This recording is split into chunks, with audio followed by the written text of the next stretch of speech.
Thank you for joining U.S. Citizens Physically Healthier, Mentally at Risk. My name is Jeff Morey, and this is a presentation for Assignment 9.1 for Data 620.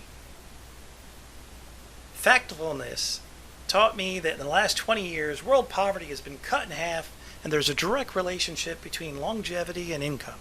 Basically, people's lives across the planet are generally improving significantly. This raised the question for me about the United States. Are U.S. citizens' quality of life also generally improving?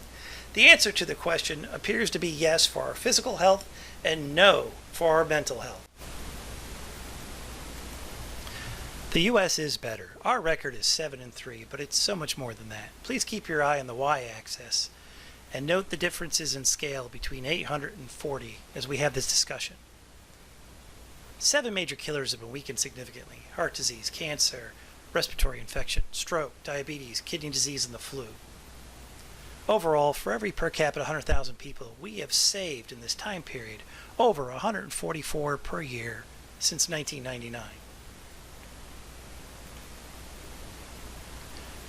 Heart disease was reduced by 100 people, and 48 people have been saved from cancer. Let's get heart disease and cancer out of the way. I wish it was that easy.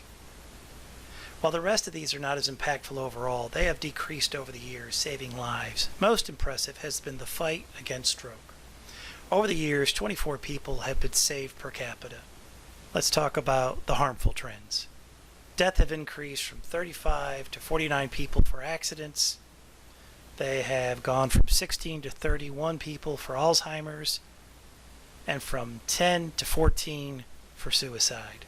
While this trend is concerning, the overall numbers are so much smaller than the areas where we have made great strides.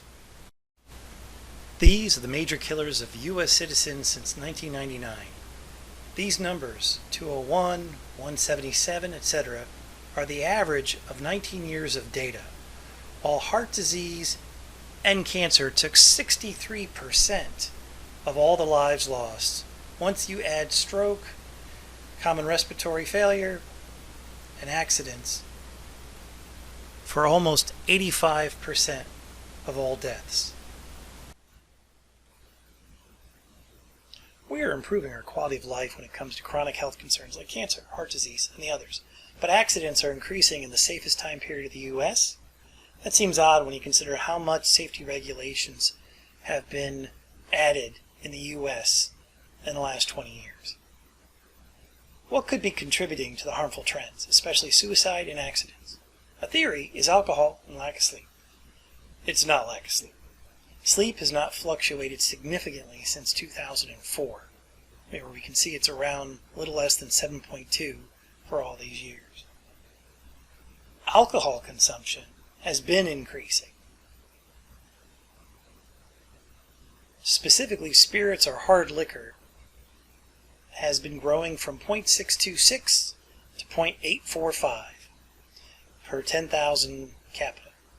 Wine has also increased, while beer has actually decreased.